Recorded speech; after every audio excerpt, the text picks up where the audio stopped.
Hi, everyone. I'm Trina Ralph, Executive Director of the Atlantic Branch Kidney Foundation of Canada. We've all been really looking forward to this session. It's going to be split into two parts. Our first topic will be the lighter side of life, laughter and humor in dark times, presented by Mr. Frederic Samad. Then we will be hearing from Nancy Bearden, who will talk about learning to create laughter in your life. Nancy has been a laughter leader since 2003, when her volunteer coordinator at the Red Deer Hospital sent her to a weekend training program. She brought her experience to the hospital to support the rehabilitation unit and then branched out to her peers, to community programs and corporate work. She has since taken it directly to her patients when she visits as Caring Clown, which she's eager to do again once the doors reopen. Nancy has been a kidney patient for 33 years, 23 of them on hemodialysis. Creating laughter in her life has helped her cope with kidney failure and support those around her. Her joy of sharing and laughter has been immensely rewarding. Helene will now introduce you to Frédéric. Merci Trina. J'aimerais vous présenter Frédéric Simard, un jeune homme de 24 ans qui est né avec une insuffisance rénale chronique. Il a grandi dans le système de santé québécois et a été greffé à l'âge de 17 ans au CHU Sainte-Justine. Malheureusement, la greffe n'a duré que 5 ans. Suite au diagnostic de perte de greffon, il a eu à commencer des traitements d'hémodialyse et il est toujours en hémodialyse à ce jour. À travers tout cela, il est devenu partenaire en recherche, ce qui l'a amené à être devant nous aujourd'hui. Je laisse maintenant la parole à Nancy et Frédéric. Merci.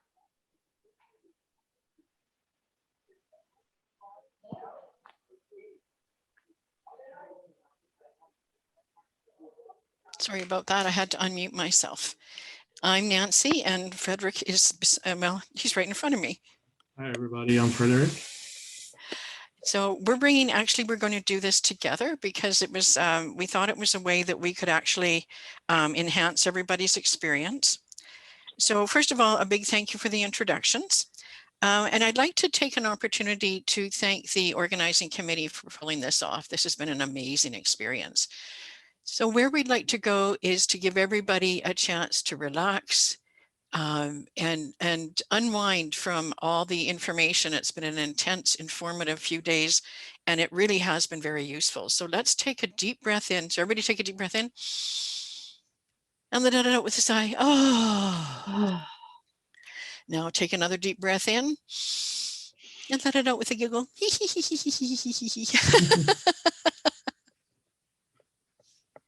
So let's start this. The whole idea behind this is to rest and relax and learn from us.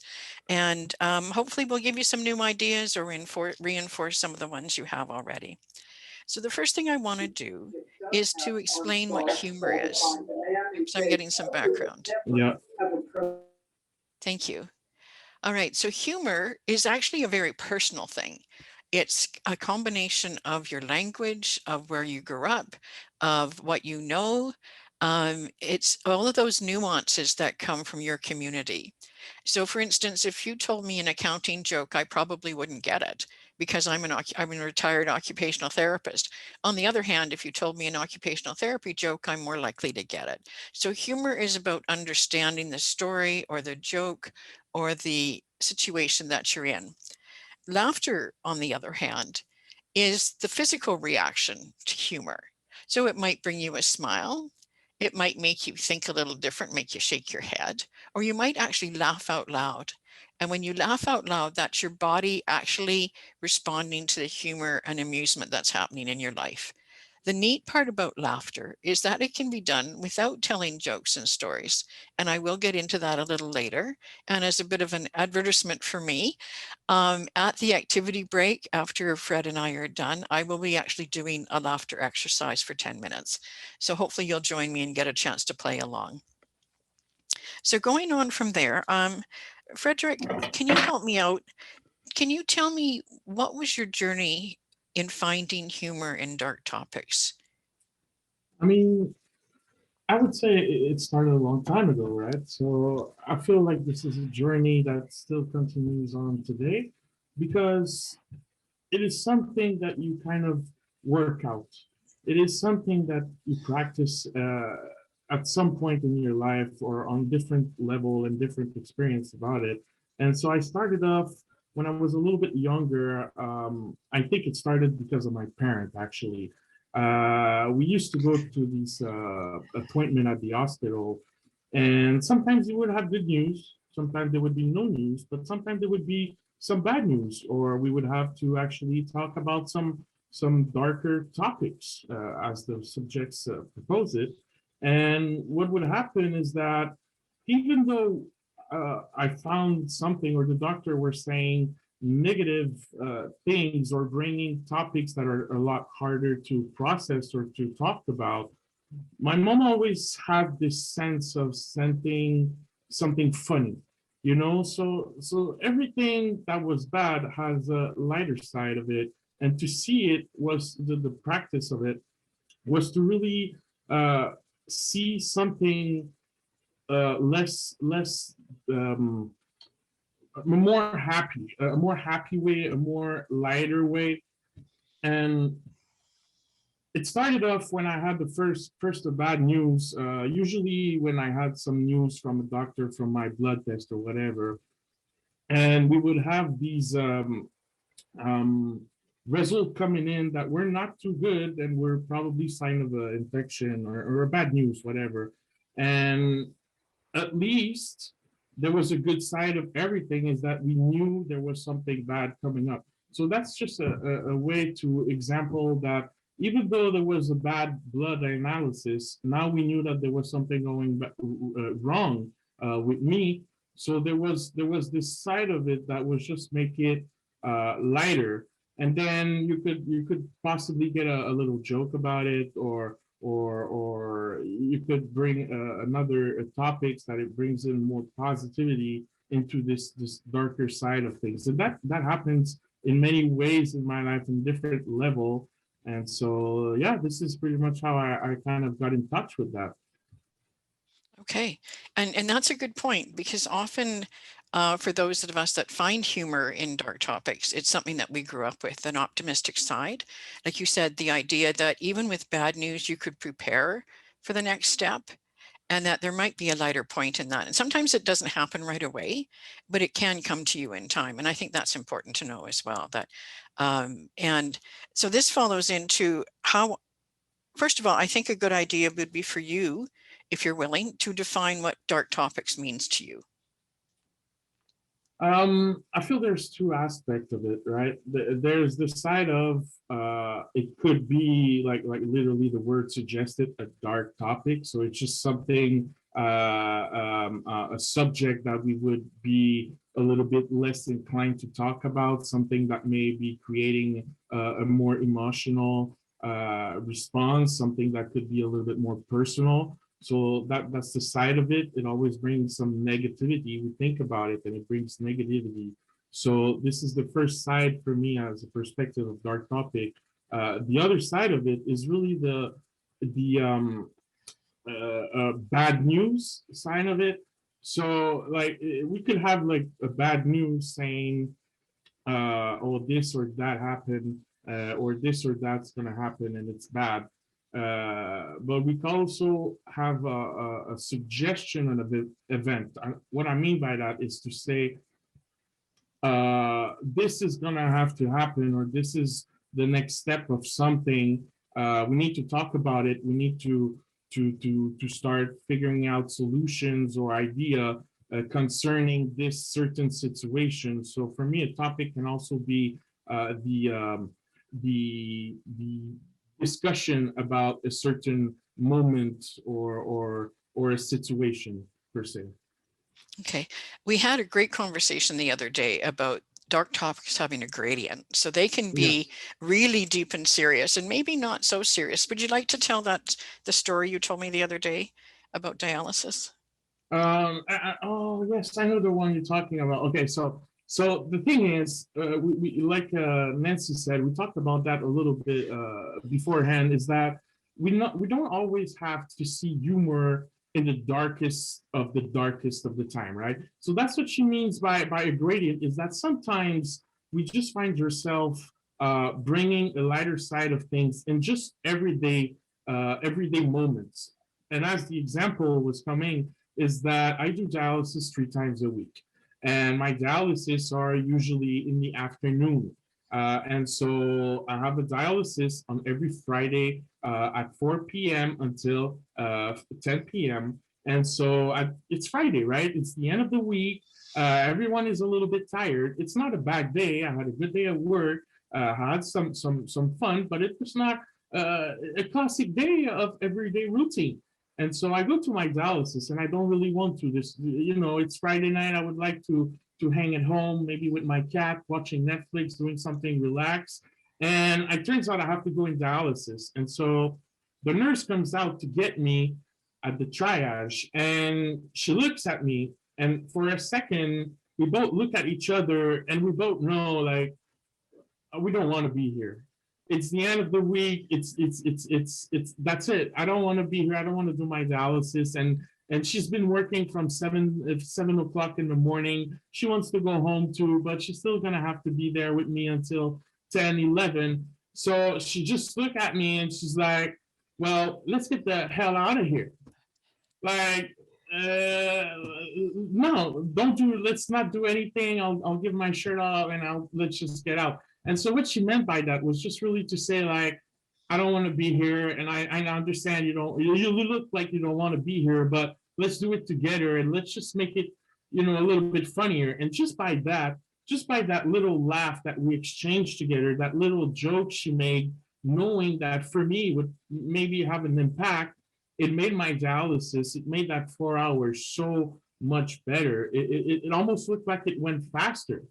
So this is, I feel like, a good example where sometimes it's not necessarily like you're getting a really, really bad news, or it's a terrible situation in your life that happened and you're just going to want to laugh about it. It's sometimes it's just on a day-to-day basis that you just have a regular day, and one of your coworker, a friend or something, says something or do something that is just going to make it lighter, funnier. It's going to bring some happiness. That's the really neat point, is how easily we can change our perspective or our attitude by something as simple as acknowledging that neither one of you wanted to be there. Mm-hmm. And yet it made everything go better, probably for her as well. So I think that's sure. Yeah, and that's a really neat aspect, is that often if we can find humor for ourselves, we often find humor for other people. And I think that's a really neat opportunity that we often, and rightly so, are concerned about the people we love. Mm-hmm. So our families and our friends and the people that support us. And often if they know that we can find a lighter side, they can find a lighter side too. And a good point to bring up here is it's not that we're denying that tough times are happening or that you've got serious decisions to make. And I know from experience from doing my laughter programs, and I think you've learned the same, is that by finding the lighter side, you can change your perspective. Mm-hmm. That even though it's a serious decision and you still have to make it, it's changed your perspective, broken up the stress, and you actually might find that decision is easier than you thought, that you've taken a lot of that stress away and made things a little bit easier to manage. And I think that's really important to know. Okay, can you help others find humor in their dark situations? Can you give them some suggestions or other ways you found to find humor? I feel everything is different for everybody, right? We all have we all have these ideas. We all see things in a certain way, and we all have these tools, personal tools, because we know ourselves the best, how to actually bring these lighter side of things. And like you said earlier, it's something that it's a work in process. It's not something that you're born and now you can see the positive and everything. And it's not something that you do when you're younger. I feel like it's a lot easier when you're younger, probably because you're less understanding of responsibility and everything. And as we grow up, we kind of forget about that. And I think that's where we need to find our tools, or personal tools, to always help us just to take a step back and say, okay, So this situation I have in front of me now, for me as a person, what can I, what's going to do it for me, so I can maybe process that in a different way, or can I make it the situation to be not less important, because every situation is important, and especially if we're talking in the medical field, when the doctor tells you your blood test is bad, it's serious, right? But you need to find a way to understand it. So as the example that I said earlier, for me was just to say, and for my mom, as she showed me, was just to say, okay, so you have a problem, but now at least we know you have a problem. So that was for me the little tool, or the little way to say, okay, so this is a bad news. I can transform it in a result that now I can find a solution from, and that's one of my ways to kind of cope with a bad news or something like that. And I feel like everybody is really different on that point. And it's a work in progress, and it's an everyday work that we have to do, and it's not something that just comes off naturally most of the time, right? It's something that it's actually the opposite. Sorry, it's something that comes up most of the time naturally. But if we want to do it purposely, I think we have to kind of work through that, and it's different for everybody. Those are some really excellent points. You know, one of the things that came to mind as you were talking was that in many ways, finding humor in dark topics can be a skill. So if Mhm. it's something that's not innate to you, something you don't spontaneously do, it can take a little bit of effort. The really exciting part is that it can be learned, and it can help you find a different way of managing. And with that in mind, what I'd like everybody to do, just for your own benefit, I want you to think about how you've coped with difficult topics or difficult issues in your life. And how have you done that? What has been your method of supporting that? And you can certainly toss that into the chat room to let others know how you coped. And perhaps maybe that's changed over time. And I'll give you a really good example is that I tend to be a little bit like Frederic here, where I came from a family where laughter and humor was really a large part of our lives. And the fact that even my parents, we would acknowledge that this was hard, and then automatically we would be looking for the silly side that went to it. So turning things on its side, taking that bad news and saying, what is the benefit? And I can tell you from teaching, I used to teach a program called Coping with Fibromyalgia. And my first question to everybody was, can you find the good side to living with this disease? And you can imagine the look on everybody's face when I asked that question. It was like, are you nuts? That's crazy. What do you mean? What's the sunny side to this? But after we'd done 9 weeks where they had learned to cope and actually had a chance to talk to each other, many of them did find some bonuses. And I'll give you a good example is that one of our ladies was very big into real estate, and she had a 9-year-old daughter. And she said, the sad part for me is that I was so tied up in my job to support her and I that I wasn't spending as much time with her as I could. Then I got fibromyalgia, and my world was on its edge. Now we spend a lot more time together, and I have much better balance in my life, and we are enjoying each other's company. And for her, that was the sunny side that came from it. And hard as that is to say, I think it is a neat way to find that humor and to find that lightness that can go on with this. And the neat part too is that when we talk about laughter, being able to laugh through an issue is just so beneficial.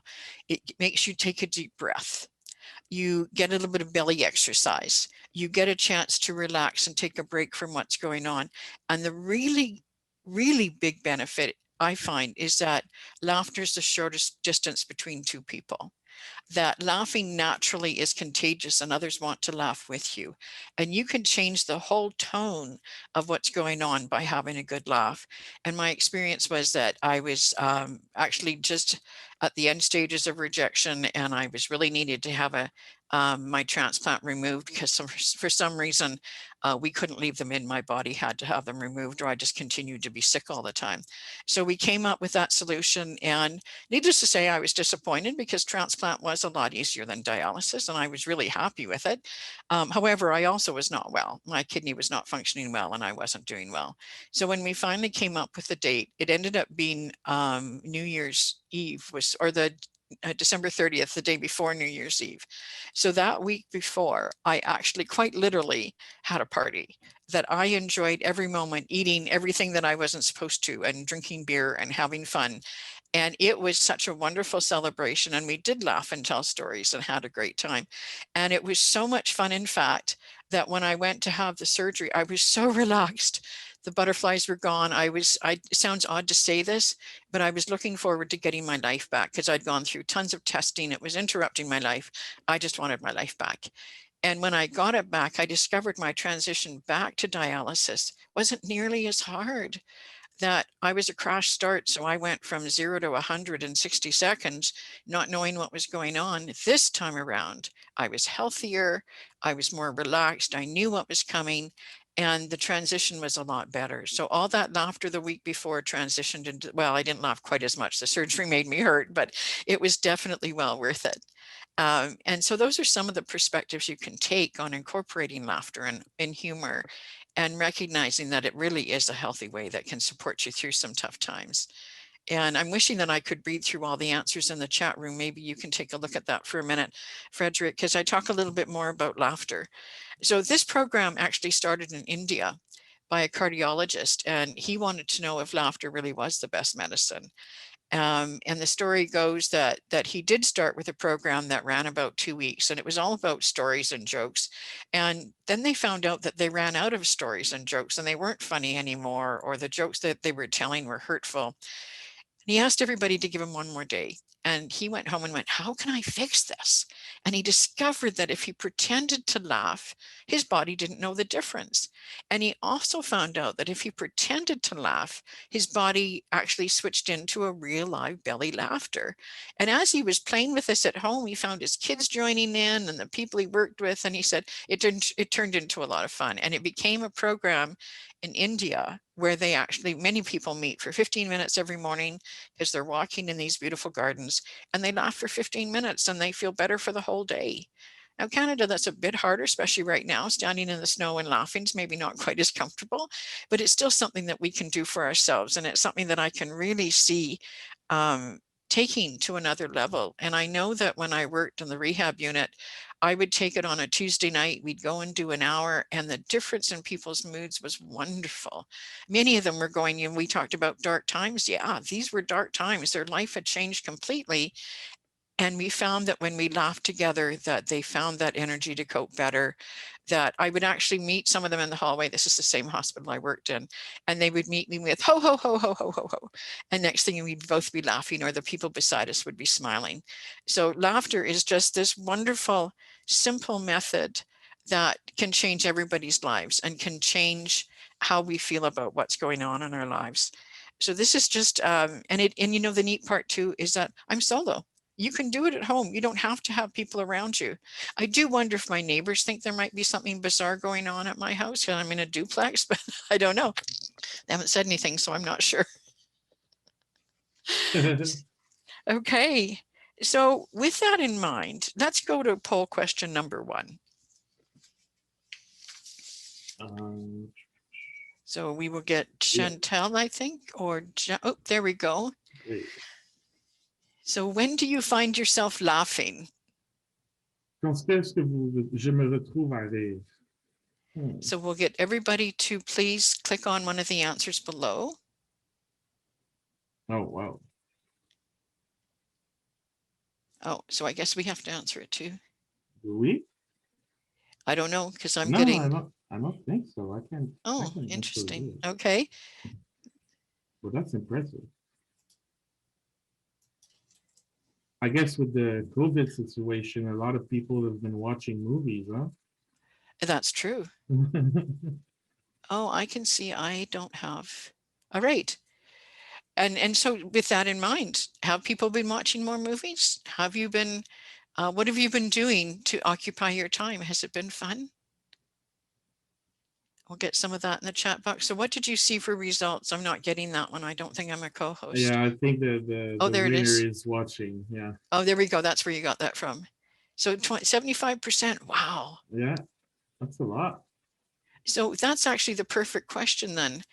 has watching the funny movies paid off? Has it been valuable through this COVID journey Yeah. and maybe your health journey at the same time? And we're getting some answers in the chat box. Oh, that's a long text. Yeah. So what else? You know, it'll be interesting to see The what Office. happens. That's a classic. I love it. And that's another connection. When you find things you enjoy that you have in common, that's another neat way to deal with it. Murdoch Yeah, Mystery, love it too. Oh, wow. that's hilarious. Oh yes, Yes. Crabtree. This is excellent. So we know that you are already finding humor just in everyday life, and I'm hoping that's making a difference for you. Modern Family, yeah, there's some great programs, that's for sure. And you know, the neat part about it is that when you're watching a program that you really enjoy, especially if it happens to have some laughter in it, but even if it doesn't, your body benefits from that anticipation. When you're looking forward to that humorous experience, you actually start to pick up your mood. And that's one of the neat things about laughter is it's so good about changing your attitude and changing your perspective. And a good example is that my poor cats, I have 2 of them, and they get to put up with everything that I do. And so there's days when I start to be a little on the short-tempered side, and I've learned to go from screaming and being frustrated to laughing. I'll literally start to laugh, and they give me the funniest looks, like, what's going on with you? Why are you doing this? But it's certainly better than scaring them, because that's what happened when I tended to give them a bad time. So that's certainly something to think about. So with this in mind, I'd like you to think about as well, what are some of the other things? We've talked about coping with dark times. Let's talk a little bit about how we sustain our confidence and how we stay light. And Frederick, I don't know if you've got some ideas you might throw in. How do you keep your attitude positive? How do you keep your humor perspective? Well, it's a constant work. It's something that you need to kind of work through. And I'm not always positive. It's a little bit of a lie to say that. But when I turn into this dark side, if we say it like that, it's to use these tools that I created, that I built for myself, and to bring back the positivity between it. So it's just, I really feel the more you get to work it out, the more you try to find positive side of any issue, you'll get just a more positive feedback in general in your life. You're going to be a lot more positive on the long run if you do it step by step. So for me, it's a work since I was little, right? Since I was 6 years old, and no matter the situation, whether it was at school, with friends, at the hospital, all these moments built up to that. So I would really like to say that it's kind of it's a day-to-day work again. It's something that we find ourselves doing naturally, and I think we need to kind of stop and be like, oh, okay, acknowledge this moment where we actually did it, so that you can understand better how you get to in that process. So, for example, if you get in a situation at the drive-through, for example, you're waiting and there's a lineup of 6 cars in front of you, but for some reason, the guy in front of you has this weird clown hat and nose and whatever, and he's doing something weird, building balloon from the time he's in the drive-through. Well, you could look at that and kind of found that funny. You would have to get a little step back and see like, oh, okay, there's something funny in this situation. So it's always to also be conscious about when these moments occur and when you do it. The more you understand you do it, and we all do it. There's no way, even if you're not really conscious about it, we all use humor at some point somehow to kind of cope with the situation or something. And it's just to take a step back and really be or acknowledge that, okay, this is how I do it. This is what happened, and this is how I can actually change a situation from negative to positive, or from flat to up. Excellent points, really excellent points. And I think one of the key ones you mentioned was acknowledging. And it's really amazing the of acknowledging the situation for what it is. So it's very objective. You're not measuring it, you're not judging it, you're simply stating what that situation is. And that taking the step back gets rid of some of the emotion for the moment. Doesn't mean that we shouldn't experience our emotions. It just gives you a chance to breathe as you step into dealing with it. And when you find the lighter side, even though it does have its serious perspectives, they often have a funny one as well that goes with it. And I went through 3 transplants. Unfortunately, they all failed in the end. But during that time, and I actually live in Red Deer, but my family was in Edmonton, my parents and such. And in our household, you'll love this, that when the phone call came from the blood work, this is so long ago that you didn't have my chart or any other access to your details. And the phone call would come and we'd all wait with bated breath. What's the answer? Are my numbers good? Are they not so good? What's coming? And we did kind of laugh because sometimes the people on the other end could actually hear us laughing, that, you know, and I remember the nurse saying to me, well, what's so funny? And I said, well, the funny part is that it's good news and we're going for a drink. And she'd go, wait, no. And I said, because, you know, I'm on transplant drugs, you're not supposed to drink. I didn't say I was going to drink, but I said my parents are. And that caused a lot of laughter. And that was something that what I loved about it was it lightened her day, because you don't feel very good giving bad news. But when they knew that we took it with a grain of salt, as it were, we knew it was important, but we also knew that we were going to go have fun with this, or it might be a good day to go for ice cream or something equally fun. And I really appreciated from that, because part of this came, and it's something that I do to this day, is celebrate every little thing. Everything has a smile that goes with it. And I know, especially when I was working, I had a great staff. And I think part of that was I included them. So they didn't have all the details, but they knew where I stood.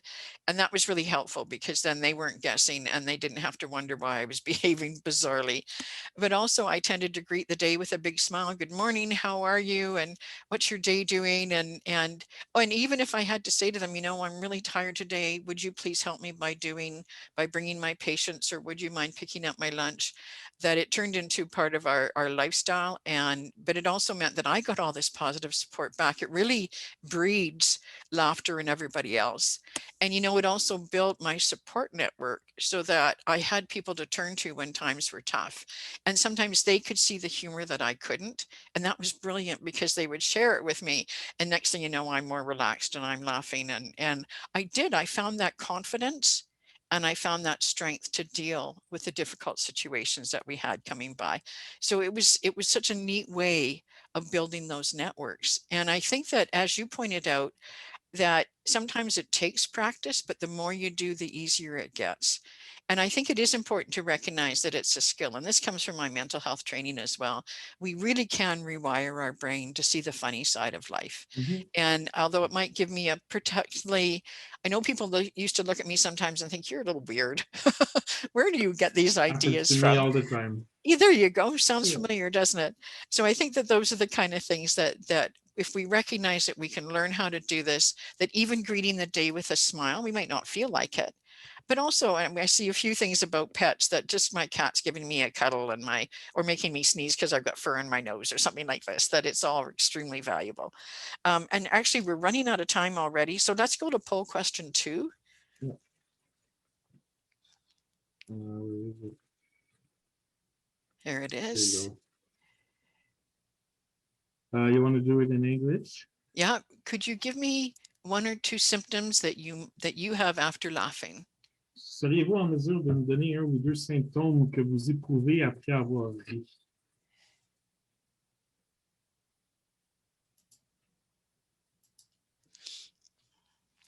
Oh, I'm fighting a little bit more.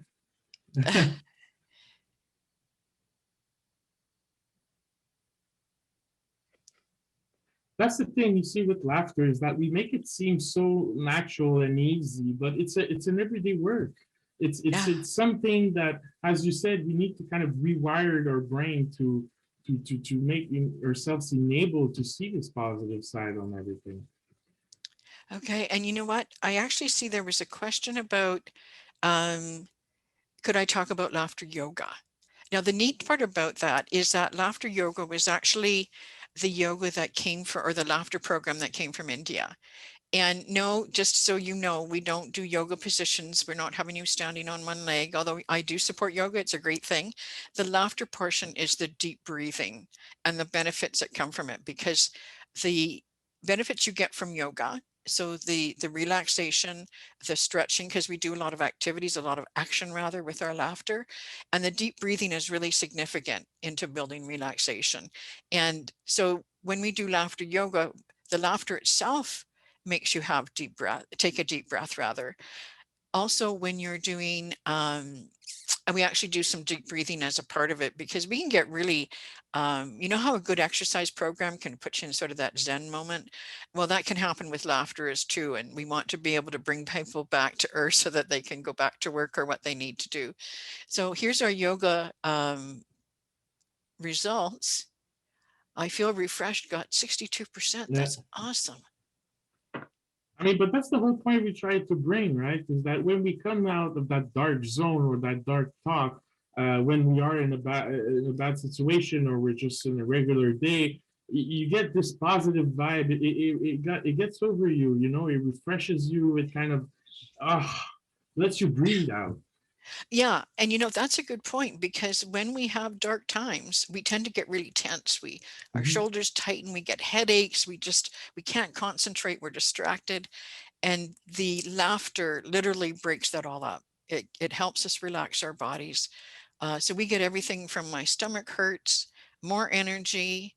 I Mhm. love the new perspective, because I know for me that's been a real strong part of the coping mechanism, is that if I can have a big laugh after a difficult time, and you know what, that applies to things outside of healthcare, is that I was having a tough time at work for a while there. And although I would never do it in front of the staff I worked with because I didn't want to insult anybody, I'd go back to my car and have a deep breath. And I'm sure the people around me thought I was crazy. It really worked. It really made a big difference. And you know, with that, sorry, it just popped into my mind that very often when we live with a chronic illness, the one group of people we don't include is children. We're Yeah. so worried that they won't understand or that we're going to confuse them.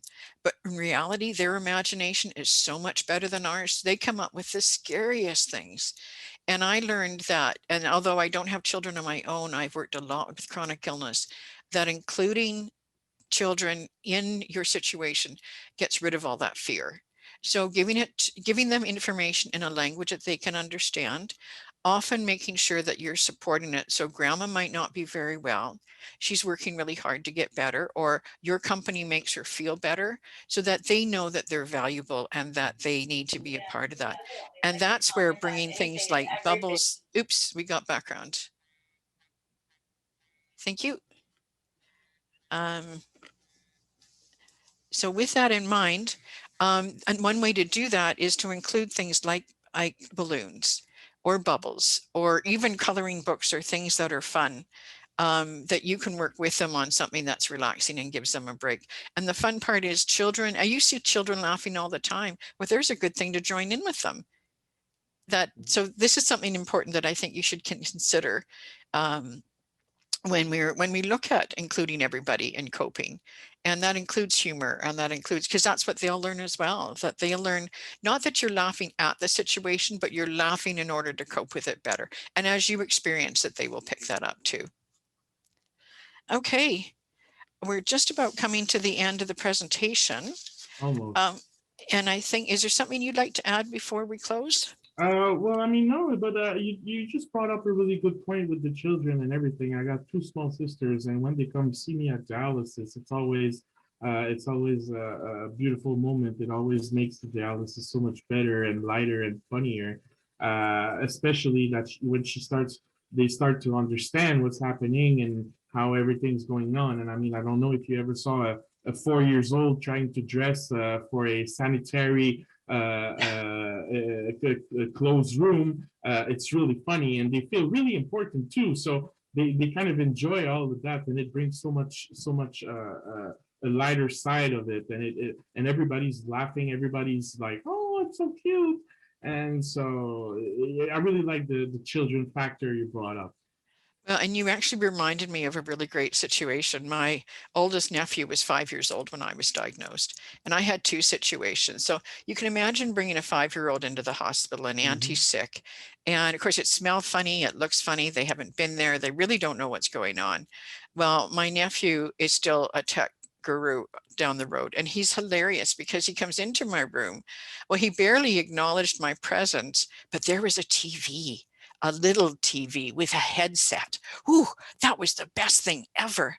So I gave him the headset, I showed him the buttons, and he had a ball. I think he had more fun than anything else. And it was fantastic because it was really relaxing to see him. Like I say, I barely existed. The TV was what The really mattered. TV, yeah. And then when I went home, I was on manual PD, so I was doing exchanges. Well, imagine his joy when he got to come with me. Now, he didn't get to touch anything, but he did get to wear a mask, and he got to know how to wash his hands just right. And he would sit with me through my exchange and tell me stories, and he was just brilliant. And what I love is we'd go back out to the family for family dinner, and he'd be telling them all the neat things that Auntie Nancy had to do. And it was priceless. It made a huge difference. And I think it really put things in perspective for everybody. So it's like you say, including children at opportunity is great. It's Mhm. really, really a great thing. So with that in mind, we actually do have some more time yet. Yeah. Um, so I'm hoping that this has been a help, and I've only been able to read some of the comments. Um, so I think that the key here, and so this is another opportunity. Do you think if you're not already using it, is it something that you think you could apply? Is it something you think you could teach? And like I say, and I think part of the important aspect of this is including others in your life and others in your laughter and your humor. Mhm. And I think that it helps people realize that we're not taking it so seriously that we can't laugh about what's going on at the same time. And I did find, and this is from long-term experience, that people really respect us when we take care of ourselves. And humor is a part of taking care of ourselves. And Absolutely. I know from work, like I say, that people knew that I would tell them what I needed. And my friends know even now, and I've been on dialysis for 23 years, that if I'm tired, we're out running errands and I'm running out of energy, well, there's always the car. I can always Mhm. sit in the car. Or maybe I can do just one more. Or maybe that last errand is actually for ice cream. So maybe we'll just have to stretch my energy a tiny bit further to enjoy that ice cream. And I do think that that has also been very useful because, like I said, that sometimes they see the humor that I don't. And it's wonderful when they can share that with me. So is there anything like you'd like to add to that before we go on to questions? No, but I think we do have another question, right? Okay, yeah. So we'll give this back to our moderator because she's going to pull our questions together.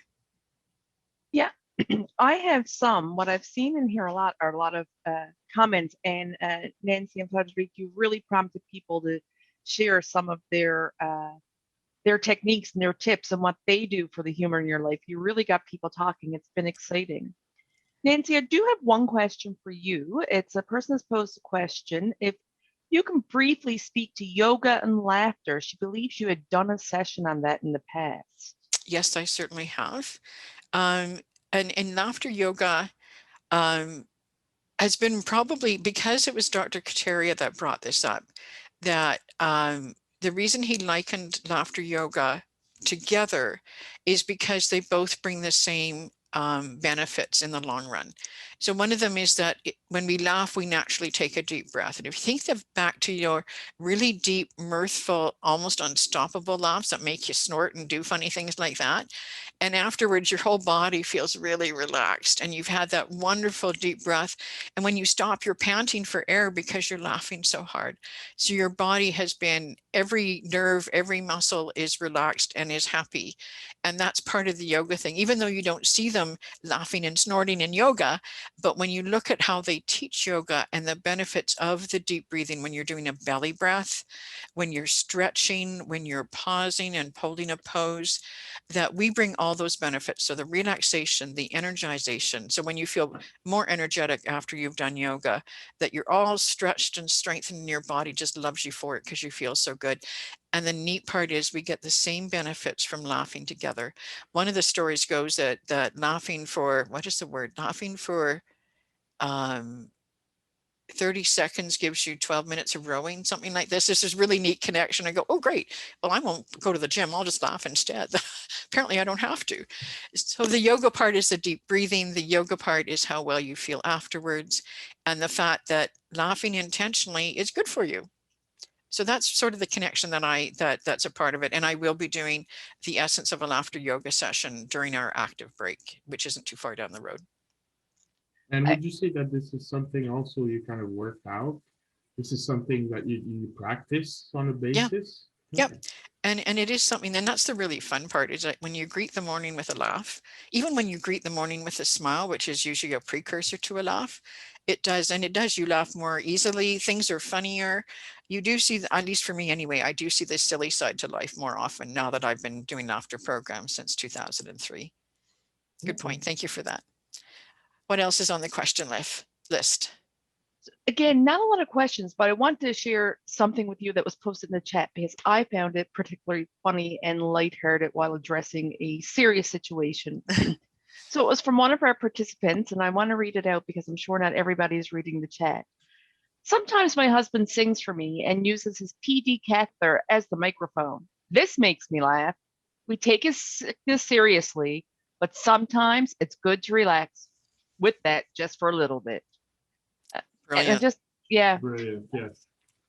And I love that it's helping somebody else laugh, being silly, being goofy, just having some fun with it. And good for them. That's excellent. This is exciting to hear. And it is. And they're coming up with all different tips. They've been sharing their favorite movies in here, like you asked. One of our people said doggy daycare, farm trips, daily videos out of Australia. And they're commenting about involving their children in their humor and in their dialysis life too. That seems to be a common theme I'm seeing, Nancy and Tarika, which you've mentioned. That's really encouraging because when I was working, I did traumatic hand injuries, and that was so life-changing for so many people. And they were the ones that taught me. Very often I would encourage them to bring their children so that they could see what's going on. And it was priceless because it was, Daddy, you're playing with plasticine or with Play-Doh. And it was like, yeah, actually I am. and I think that part of the joy is not only including them so that they aren't afraid. And I think that's really, really important. It's so easy to leave them out because we're afraid of what's going to happen to them, not recognizing that when we do that, we're isolating them. So by bringing them in at their own level, brilliant, good for you. I'm really happy to hear that. That's absolutely delightful. One of the other comments we have is baby giggles. That was good. Nancy, that really, though, it sums up our questions.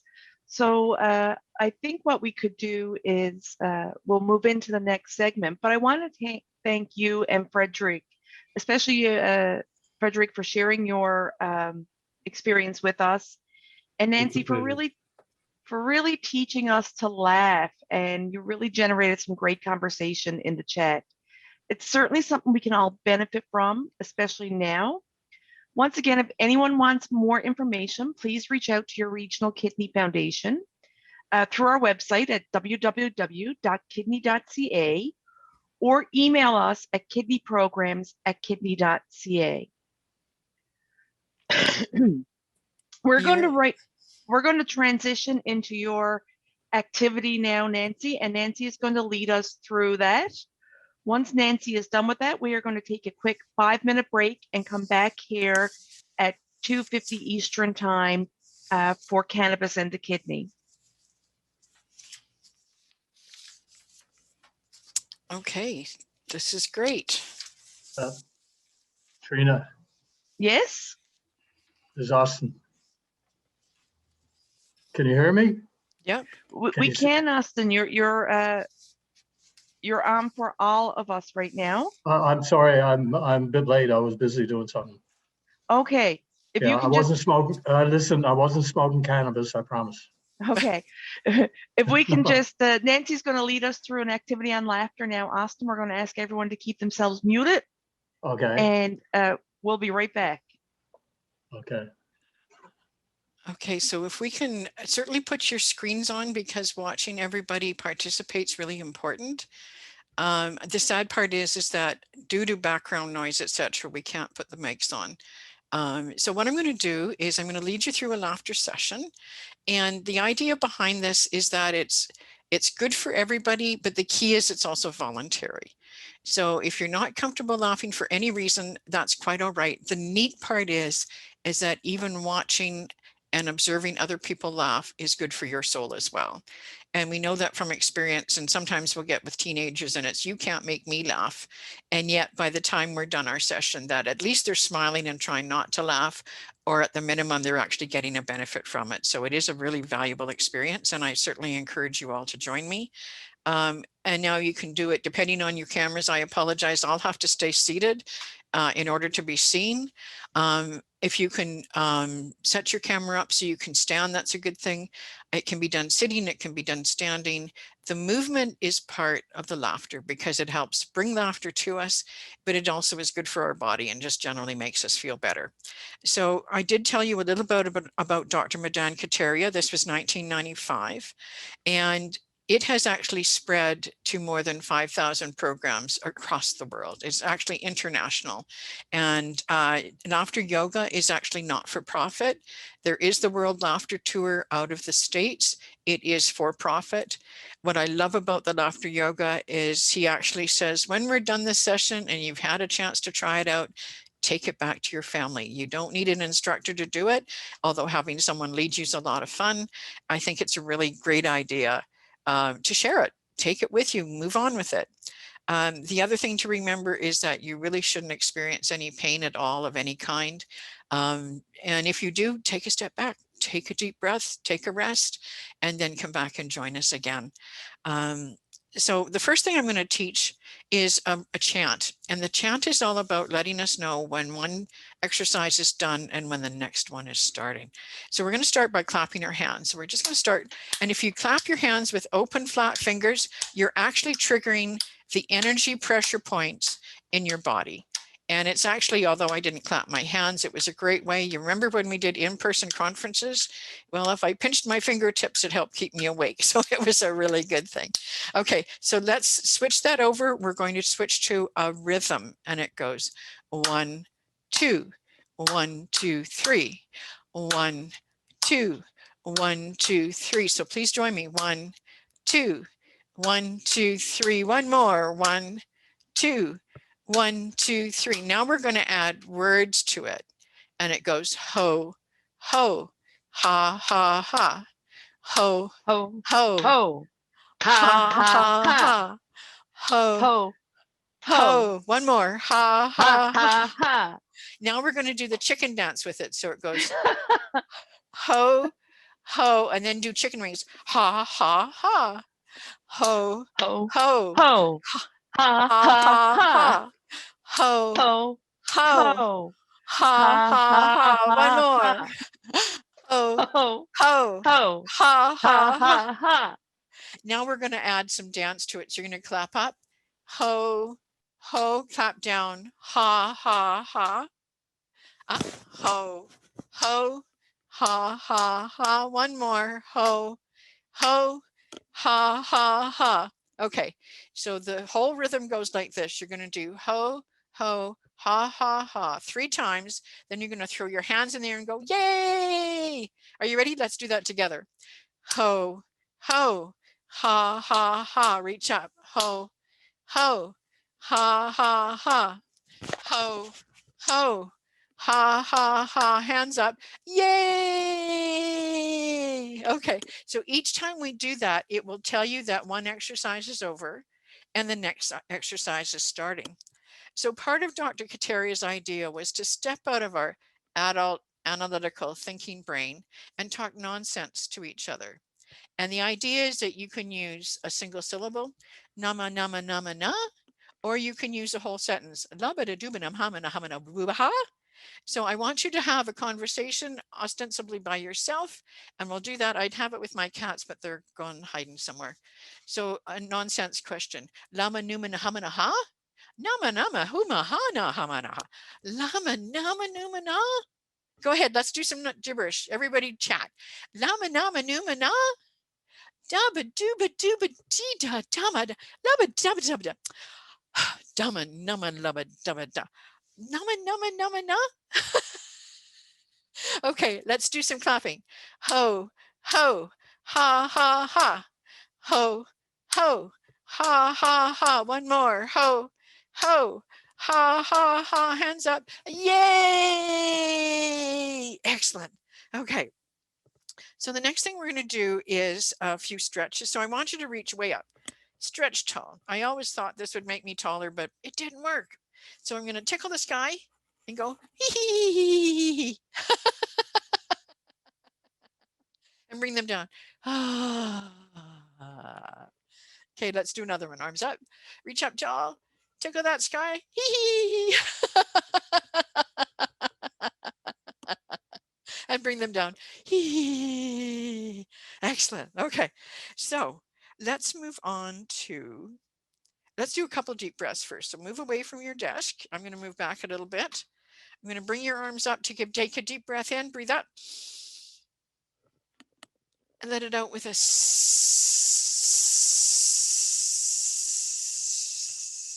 excellent. And we're going to do that in between exercises. All right. So now I want you to wave your hand and you're going to do the hello exercise. And it goes, hello, ho, ho, ho, ho, ho, ho. Everybody ready? Hello, ho, ho, ho, ho, ho, ho, ho. Other hand. Hello, ho, ho, ho, ho, ho, ho, ho. Hello, ho, ho, ho, ho, ho. Hello, ho, ho, ho, ho, ho. Hee, hee, hee, hee. Okay, let's clap. Ho, ho, ha, ha, ha. Ho, ho, ha, ha, ha. Ho, ho, ha, ha, ha. Hands up. Yay! So my next exercise is greeting laughter. So in India, they use hands in front, bending forward, saying namaste. However, this is laughter program. So instead of namaste, we're going to laugh. So you're going to bow to the person in front of you and go,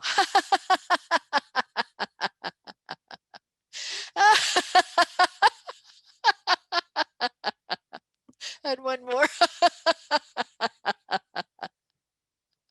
Okay. Ho, ho, ha, ha, ha.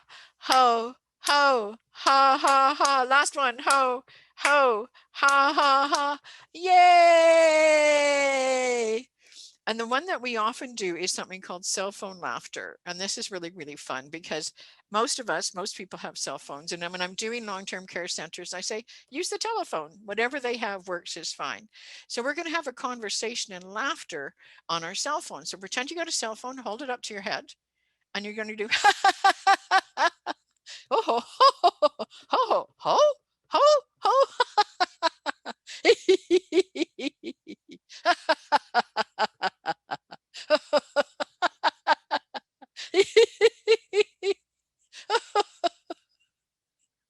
Okay, everybody, let's clap. Ho, ho, ha, ha, ha. Ho, ho, ha, ha, ha. Ho, ho, ha, ha, ha. Yay! So let's everybody do a deep breath in, arms up. And let it out with gobble, gobble, gobble, gobble, gobble, gobble, gobble, gobble, gobble. And do one more just like that. Deep breath in. And then out with gobble, gobble, gobble, gobble, gobble, gobble, gobble, gobble, gobble. Okay, so let's do, oh, these are some of my favorites. Let's do shy laughter. And this is one where we're going to pretend somewhere where we're not supposed to be laughing. And that could be in a meeting, or it could be at church, or it could be at a, well, maybe not a movie, but somewhere where we're supposed to be more serious. So with shy laughter, I'm going to move my mic a little bit. I also think of, for those of you that have read Gone with the Wind, or think of the Southern Belles and their very tightly laced dresses, which they don't wear anymore. And they can only laugh very shyly because they have no room for a deep breath. So you're going to cover their face, they're being very ladylike. And you're going to do hee hee hee hee hee hee hee hee. Ho ho ho ho ho ho ho ho ho. Everybody laugh. Oh ho ho ho ho ho ho ho. Hee hee hee hee hee hee. Oh ho ho ho ho ho ho. Oh ho ho ho ho ho ho. One more. Okay, let's clap. Ho, ho, ha, ha, ha. Ho, ho, ha, ha, ha. One more. Ho, ho, ha, ha, ha. Yay! This time we're going to do belly laugh. And remember those laughs that made your stomach hurt, that made you slap your knee, that sometimes you had a hard time stopping? And this is a perfect example. It can make you yawn. This is good. So deep belly laugh. I want you to laugh so loud that your neighbors can hear you. And they'll be going, what's going on next door? This is so weird. Are you ready? Everybody deep breath in and let it out with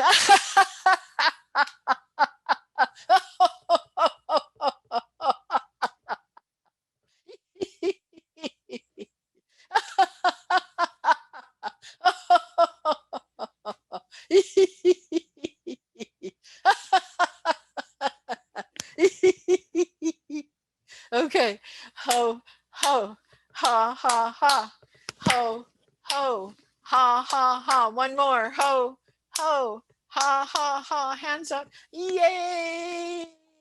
Nancy, this was so much fun. I've had a Yes. ball. Thank you. You're Thank you so so welcome. much.